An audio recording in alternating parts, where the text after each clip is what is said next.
Bisa. Bismillahirrahmanirrahim. Assalamualaikum warahmatullahi wabarakatuh. Perkenalkan, saya Santoso dengan NPM 24710045, program studi Magister Manajemen 2024. Pada kesempatan ini saya akan memaparkan dua topik penting dalam kajian perilaku organisasi.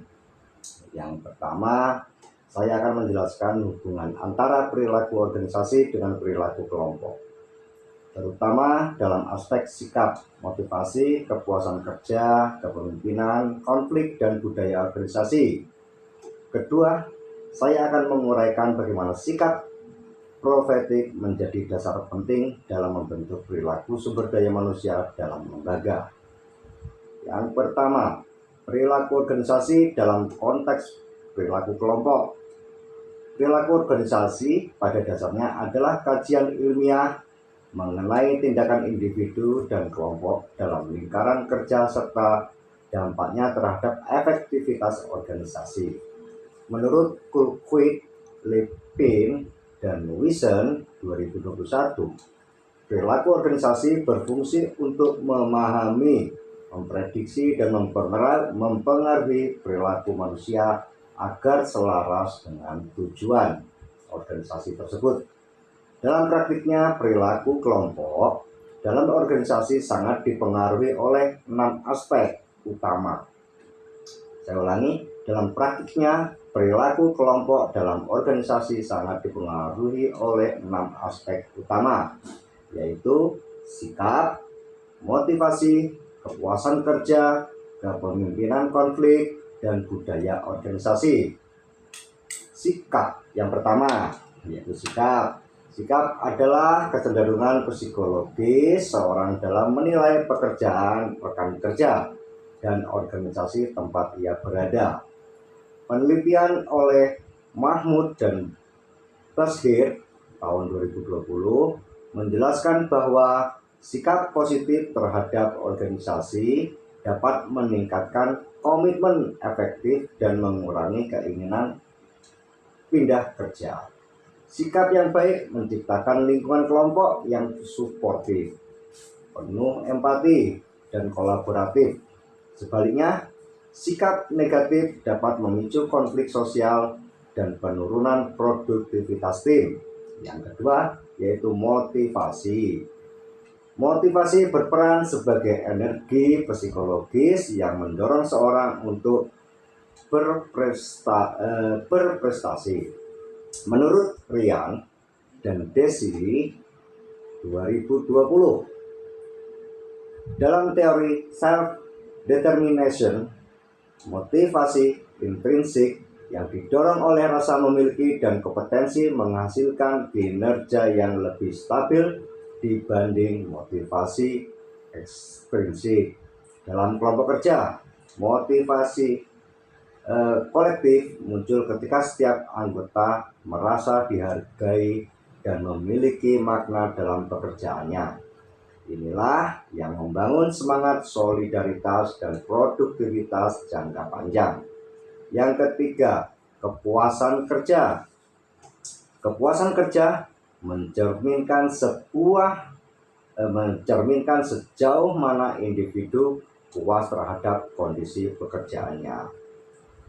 Riset Sari dan Pradana 2022 menunjukkan bahwa kepuasan kerja berpengaruh signifikan terhadap loyalitas pegawai dan efisiensi organisasi, terutama di sektor pemerintahan.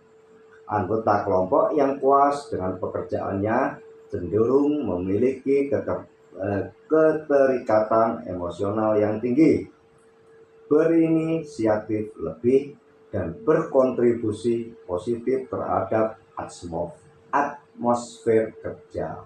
Yang keempat, kepemimpinan. Kepemimpinan merupakan proses mempengaruhi anggota organisasi agar bersedia bekerja menuju tujuan bersama.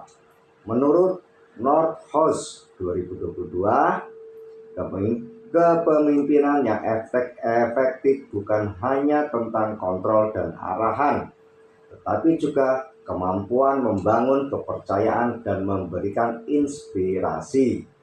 Pemimpin yang mengedepankan empati, komunikasi terbuka, serta penghargaan terhadap ide anggota akan menumbuhkan rasa memiliki dalam kelompok dan meningkatkan perform kerja tim.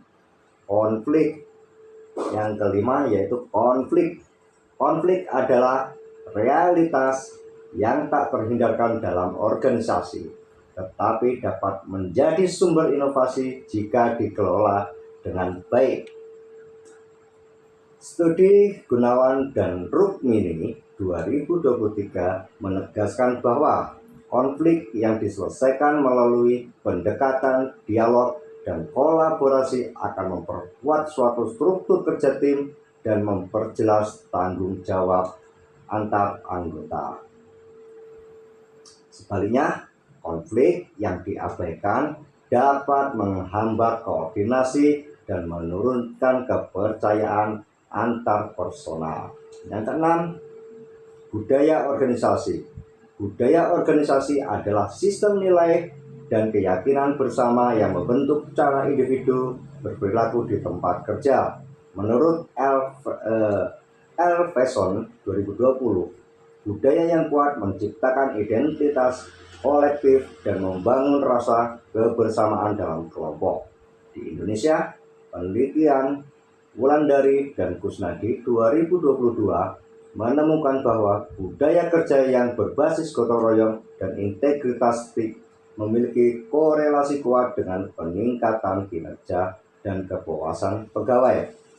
Dengan demikian, budaya organisasi bukan sekedar simbol, tetapi energi sosial yang menjaga arah perilaku kelompok tetap positif dan produktif. Dari keenam aspek tersebut dapat saya simpulkan bahwa perilaku kelompok yang sehat akan tercipta bila seluruh anggota organisasi memiliki sikap positif, motivasi yang kuat, kepuasan kerja tinggi, dipimpin dengan teladan moral, maupun mengelola konflik secara bijak dan beroperasi dalam budaya organisasi yang etis serta inklusif. Nah, bagian yang kedua, pentingnya sikap profetik dalam sumber daya manusia. Selanjutnya, berbicara tentang sikap profetik, kita membahas nilai-nilai kenabian yang menjadi fondasi moral bagi perilaku manusia. Nilai-nilai profetik meliputi 4 sifat utama Nabi Muhammad SAW, yaitu sidik atau jujur, amanah, dapat dipercaya, tabligh, menyampaikan kebenaran, dan fatonah, cerdas. Menurut Hidayah dan Aminullah 2020, sikap profetik merupakan dasar pembangunan karakter sumber daya manusia yang berorientasi pada moralitas dan tanggung jawab sosial. Sementara itu, Soekardi dan Rahman tahun 2021 menyebutkan bahwa nilai profetik menjadi kompas etika bagi aparatur dan karyawan agar tetap konsisten bekerja secara profesional dan berintegritas di tengah tantangan modernisasi birokrasi.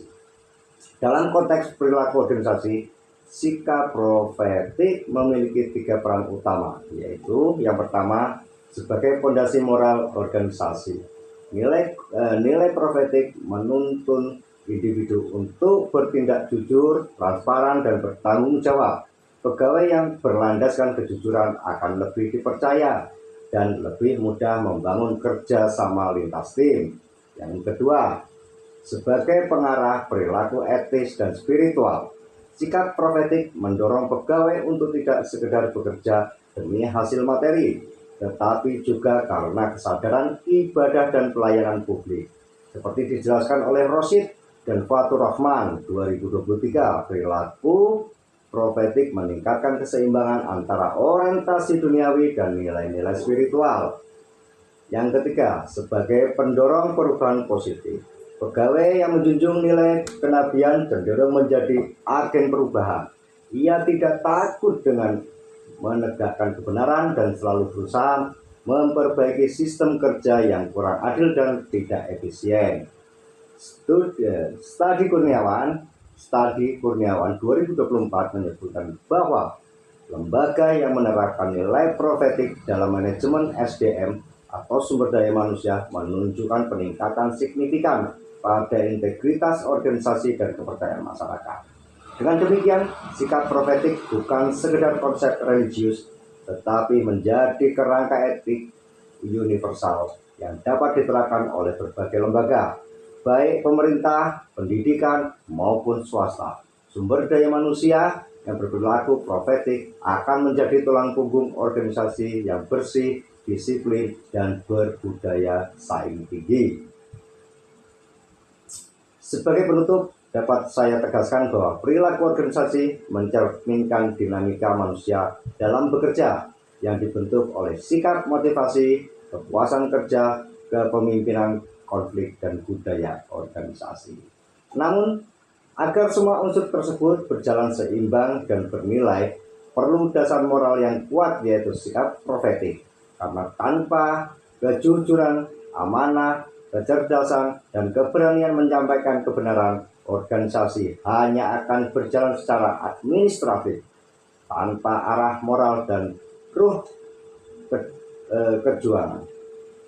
Demikian pemaparan dari saya. Semoga penjelasan ini dapat memberi gambaran yang utuh tentang hubungan perilaku organisasi dengan perilaku kelompok, serta pentingnya nilai profetik dalam membangun sumber daya manusia yang unggul dan berintegritas. Terima kasih. Saya akhiri. Wabillahi taufiq wal hidayah. Wassalamualaikum warahmatullahi wabarakatuh.